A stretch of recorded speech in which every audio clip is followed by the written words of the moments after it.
Bonjour chers amis, nous allons voir aujourd'hui notre suite sur les tableaux en Python et on a parlé du module Array. Array, c'est un module qui comporte plusieurs méthodes qui seront utilisées pour traiter les tableaux. On a dit que tous les éléments dans un tableau sont de même type, d'accord? Et on a dit ici par exemple, et en général, qu'est-ce qu'on doit faire? Vous avez le type du tableau, array, là le type du tableau, i pour entier par exemple, f pour réel, float, et là les valeurs qu'on peut donner. Ou bien on peut donner une accolade et fermer pour dire que le tableau est vide. Alors, pour aujourd'hui, on a fait déjà la lecture d'un tableau, l'affichage des éléments d'un tableau et la somme des éléments d'un tableau. Pour cette fois, on va faire deux exercices. Le premier, on demande d'écrire une fonction qui trouve le maximum d'un tableau. Le deuxième, c'est on demande de chercher une valeur dans un tableau de réel et retourne la position si trouvée, sinon retourne -1. Sans plus tarder, là, on commence avec l'exercice sur le maximum. Alors, la dernière fois, on avait fait la lecture des éléments d'un tableau. Je l'ai déjà expliqué dans l'exemple précédent, dans la vidéo précédente. Vous n'avez qu'à la consulter, mais brièvement, je vais dire, voilà, on a déclaré une fonction qui s'appelle lireTableau. On a initialisé notre tableau pour dire que c'est un tableau de f. F, c'est flottant, il est vide au départ.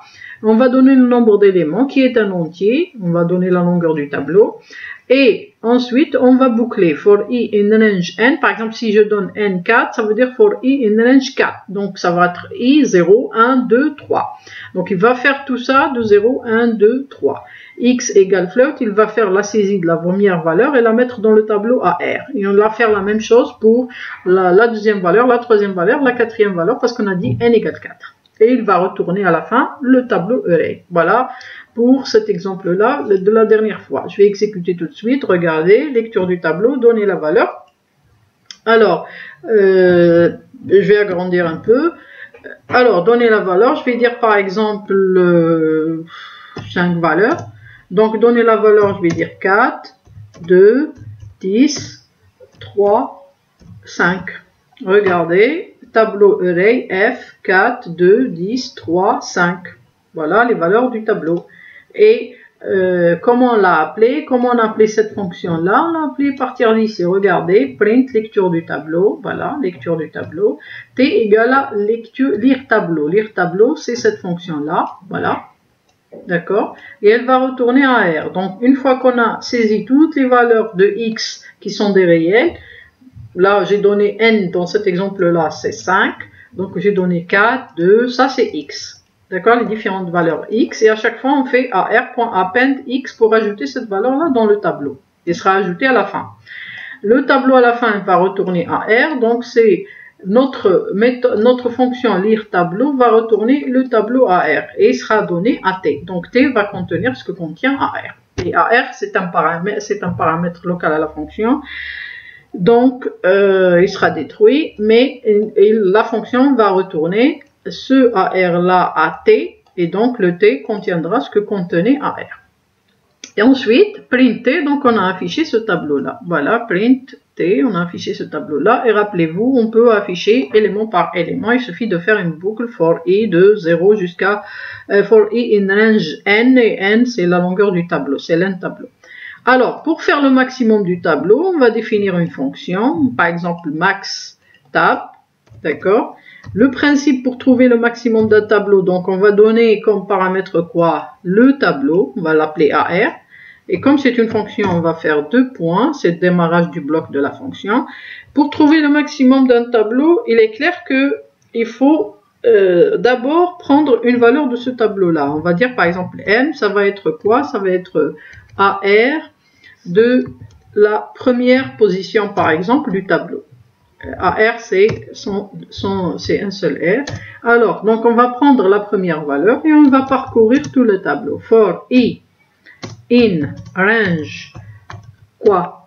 La longueur du tableau. Donc, longueur du tableau, c'est quoi? C'est len AR.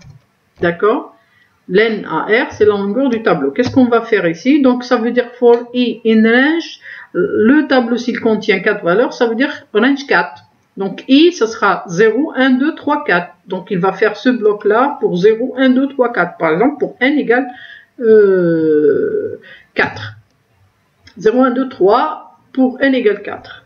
Alors, qu'est-ce qu'on va faire ici? Bien sûr qu'il faut comparer. Si on a par exemple un tableau qui contient, par exemple, comme tout à l'heure, 4, 2, regardez l'exemple de tout à l'heure, 4, 2, 10, 3 et 5. On va mettre la première valeur, c'est AR de 0, donc 4. Donc M égale AR de 0, c'est 4. Ensuite, qu'est-ce qu'on va faire? On va parcourir de là jusque là. Là, c'est quoi? C'est la position. C'est la position quoi? C'est la position 1. C'est pour ça qu'on va commencer à 1. Range va démarrer de 1. Et len AR, c'est notre n, par exemple ici, c'est 5. Donc len AR, ça va être 5. Donc de 1 à 4. Parce que 5 n'est pas compris dans range. D'accord?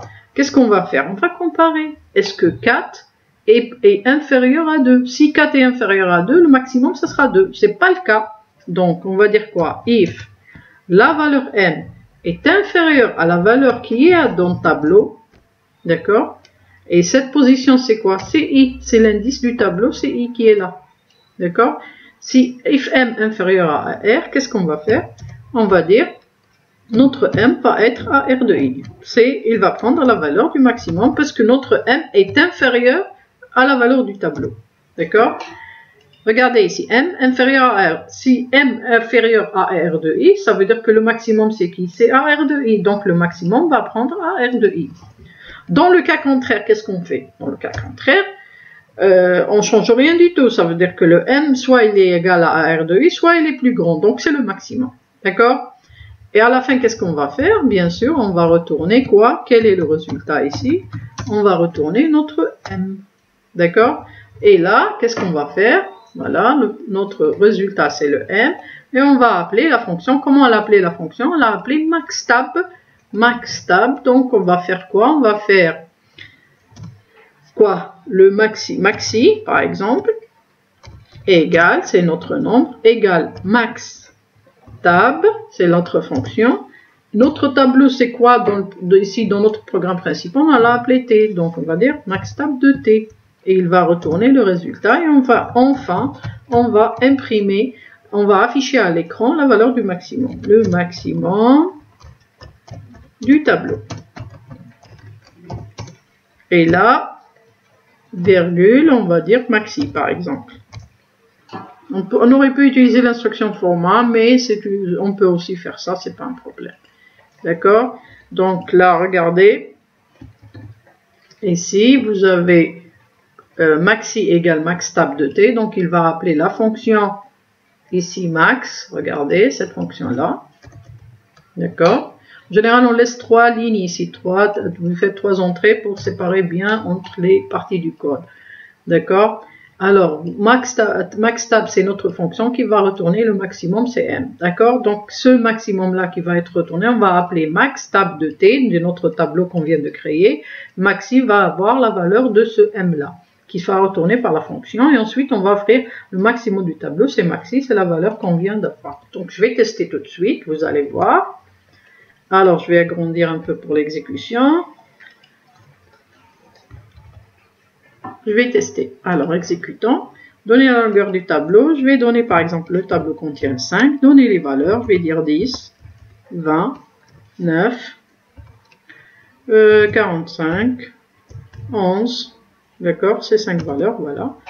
Il va afficher les valeurs du tableau, les voilà. Et ensuite, le maximum du tableau, c'est 54. Regardez ici, 10. Il va prendre la valeur d'abord K, 10. Ensuite, ça va être 20. Ensuite, 9. Ensuite, 4. Et ensuite, 11. Voilà, donc ça a marché, c'est 54, c'est le maximum 54. Je vais refaire une deuxième pas pour que vous soyez sûr que c'est la même valeur. Je vais donner par exemple combien de valeurs dans le tableau. Il y a par exemple toujours, je vais dire par exemple il y a 4 valeurs. Je vais donner par exemple 111, 200, 5, voilà. Alors, le maximum, pardon, là j'ai tapé en plus. Alors le maximum ici, regardez. 4 valeurs, 111, 205, 69, c'est 200. Maximum, c'est 200. Voilà, ça marche. Maintenant, qu'est-ce qu'il faut faire? Si, par exemple, regardez, si je veux vérifier quelle est la valeur de m, ici, je n'ai qu'à imprimer la valeur de m. Print m. Regardez ici, il va afficher à chaque fois max égale, mais il va changer, hein, parce que à chaque fois on compare avec l'élément du tableau. Donc au fur et à mesure qu'on teste, notre M va changer. Mais je vais le mettre où? Je vais le mettre dans la partie où il y a la boucle, comme ça, pour vérifier si ce M là change ou pas. D'accord? If M inférieur à I, M égale AR de I, et il est en train de changer. Donc je vais print max, vous allez voir qu'il a changé. Regardez, il change au fur et à mesure. Lire les valeurs de tableau, je vais dire par exemple 6 valeurs. Je vais donner 1, 200, 3, 557, 6, 821 par exemple. Regardez là, ici il a affiché les valeurs du tableau, les voilà. Et ensuite, regardez, le max il a pris, au départ c'était 1 et il est devenu 200. Ensuite, pour 3 il n'a pas changé. Ensuite, il est devenu 555. Et ensuite, pour le 6 il n'a pas changé. Ensuite, il est devenu 821. Là, on ne va pas le laisser bien sûr, mais c'est juste pour vous montrer qu'il a bien comparé au fur et à mesure. Donc, je vais réexécuter une dernière fois. Regardez, le nombre de valeurs du tableau, je vais donner 4 valeurs. Là, c'est 5, 88, 6, 99. Regardez, la valeur, c'est 99. Donc, c'est bien, il fonctionne correctement. Voilà la fonction qui fait le maximum du tableau. Maintenant, on va revenir à notre fonction. Là, c'est lecture du tableau. On va revenir à l'autre exercice. Qu'est-ce qu'il nous dit l'autre exercice? Il nous dit, voilà, je vais réduire un peu, d'accord, je vais remonter. Alors, on demande de chercher une valeur dans un tableau de réel et retourne la position si trouvée, sinon, ça veut dire que si on ne trouve pas, on retourne -1. Alors, là, ici, on va faire la fonction recherche. La fonction recherche, la voilà, def cherche. On va donner le tableau et la valeur qu'on veut chercher. Comme c'est une fonction, on va démarrer le bloc de points. Alors, qu'est-ce qu'il y a dans la recherche? Il y a le cas positif, on trouve. Dans le cas négatif, on ne trouve pas. Donc, pour vérifier si on trouve ou pas, ça veut dire qu'il faut parcourir tout le tableau. Pour parcourir le tableau, qu'est-ce qu'on va faire? On va dire for, si vous voulez, in range. Ça veut dire que ça va être quoi? Selon la longueur du tableau. D'accord? Len et AR. Pourquoi on fait ça? Pour parcourir tout le tableau. On est obligé de vérifier tout le tableau. Et dès qu'on trouve, on sort. Si on ne trouve pas, on retourne -100. Alors, for in range len AR, ça c'est la longueur du tableau. Puisque le tableau c'est AR. Voilà. Et la valeur, c'est la valeur qu'on veut chercher. Donc, qu'est-ce qu'on va faire? On va comparer. If. D'accord? If quoi? If notre valeur est égale à quoi? Est égale à la valeur qui est dans le tableau. Le tableau, comment il s'appelle? Il s'appelle AR. Et quelle est la position? C'est AR de l'indice que je viens de donner maintenant. C'est le I. C'est la position. Donc, c'est le I. Donc, if val égale AR de I, qu'est-ce qu'on va faire? Ça veut dire qu'on a trouvé. Donc là, qu'est-ce qu'on va... Dès qu'on trouve, val égale à AR de I, donc on a trouvé. Donc, qu'est-ce qu'on va dire? On va retourner quoi? On va retourner la position I. D'accord? Puisque c'est la position qui est trouvée. D'accord? Dans le cas où on ne trouve pas, qu'est-ce qu'on va faire? On va retourner -1.